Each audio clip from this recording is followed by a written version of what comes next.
L'idée que le nouveau Premier ministre britannique est venu avec, c'est une très bonne idée. L'idée d'abandonner le projet de transporter les migrants du Royaume-Uni pour aller les déposer au Rwanda. Il dit, c'est une très bonne idée. La justice anglaise, les amis, était contre cette idée. Vous voyez des gens qui arrivent dans un pays qui sont des migrants, qui ont des positions au pouvoir, comme le Premier ministre Rishi Sunak, qui est d'origine indienne, et qui vous explique que les autres qui arrivent dans ce pays-là, on va les mettre dans l'avion, on va aller les déposer au Rwanda. Et il soutenait ce projet, les amis. Heureusement qu'il est parti du pouvoir aujourd'hui et que Stema est arrivé. Et Stema a été nommé comme Premier ministre par le roi d'Angleterre, le roi Charles. C'est la tradition chez eux. Vous gagnez les élections, mais c'est le roi qui vous nomme Premier ministre. Il est le nouveau Premier ministre et il dit clairement que l'idée de prendre les gens pour aller au Rwanda est abandonnée. Et il abandonne cette idée et on s'est dit, c'est une bonne chose. De l'autre côté, au Rwanda, est-ce qu'il y a eu des réactions? Oui, les amis, le Rwanda a réagi à cela. Parce que dans cette deal, il y avait aussi de l'argent, beaucoup, beaucoup d'argent. Le pays de Paul Kagame devait en bénéficier aussi. Et les Britanniques avaient déjà versé une forte somme d'argent au Rwanda, parce que le Rwanda avait accepté d'accueillir ces migrants. Et moi, je ne comprenais pas pourquoi. C'est-à-dire que vous avez un pays africain qui accepte qu'on met des Noirs en désordre dans l'avion et venir déposer dans leur pays.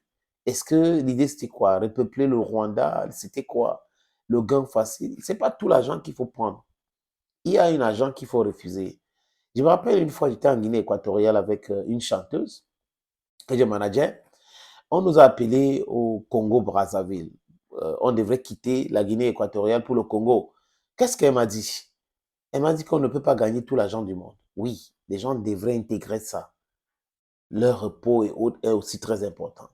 Et tout l'argent du monde, on ne peut pas gagner. Pourquoi? Parce que on doit se reposer, parce qu'on doit regarder s'il y a le bon sens dans ce qu'on est en train de faire. Est-ce que accepter d'accueillir les migrants que le Royaume-Uni devrait mettre dans l'avion en désordre, c'était une bonne idée? En tant qu'Africain, je dis non et non et non à cela, les amis. Parce qu'on doit connaître notre histoire. Si on connaît bien notre histoire, ça va nous éloigner de beaucoup de choses. Pourquoi on parle d'immigration aujourd'hui? Pourquoi les gens quittent l'Afrique pour aller en Europe? C'est important de poser ces questions-là. Et quels sont nos rapports aujourd'hui avec les pays européens? Qu'est-ce que l'Europe fait en Afrique qui pousse les Africains à aller là-bas chez eux? D'abord, ils nous ont colonisés. Non, pas colonisés. Ils ont esclavagisé l'Afrique. Après, ils nous ont colonisés. Ils ont pillé les ressources africaines. Et avec les organisations qu'ils ont créées de toutes pièces, qu'on appelle Institut de Bretton Woods et autres, Union européenne, ils continuent à signer les accords économiques bidons avec les pays africains qui empêchent le peuple africain de se mouvoir. Accords de pêche, accords de ceci, accords de libre-échange et autres. Ces choses-là créent des situations de dumping chez nous et du coup, ça détruit le tissu économique des pays africains. Et là, ils s'étonnent que le peuple africain fuit pour arriver chez eux. Vous vous présentez comme le paradis. Mais le paradis que vous présentez là, vous oubliez de dire aux gens que le Royaume-Uni a colonisé pratiquement tout le monde entier.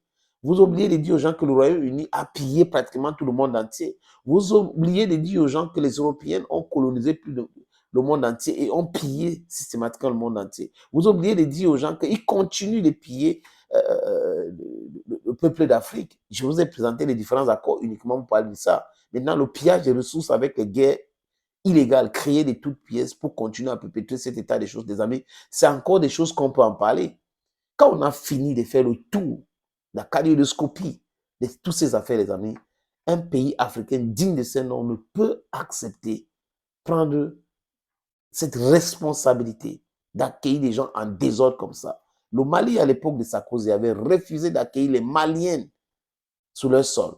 Le Sénégal avait renvoyé Abdoulaye Wade, les amis, des Français illégaux. C'est de ça qu'il est question.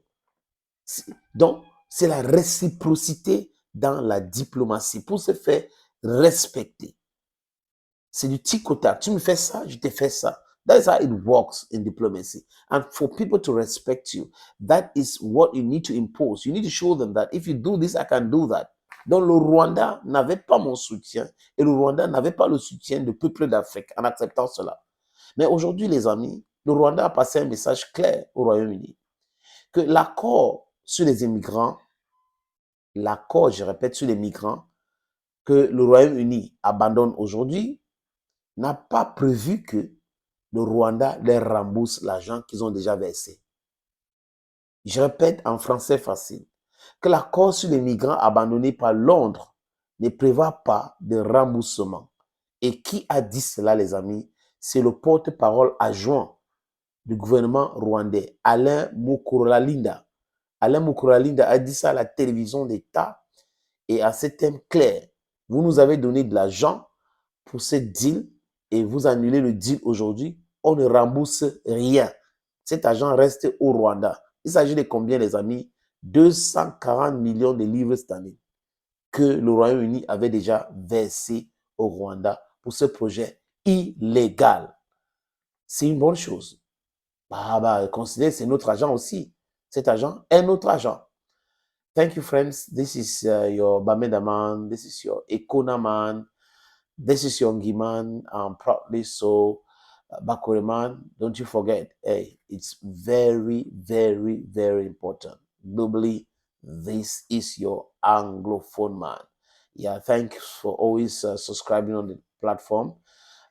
Comment also responsibly, and we have to be engaged in the liberation of Africa. We have to be engaged in everything that leads to our emancipation is also very important, because we should not abandon our fight for liberty, our fight for sovereignty, for our total independence in the hands of some corrupt individuals who will profit to try to spoil the situation, because they think the masses are not there for them. We are supposed to come as one man, condemn it, control our destiny. Thank you, friends. Thank you again, and bye-bye for now.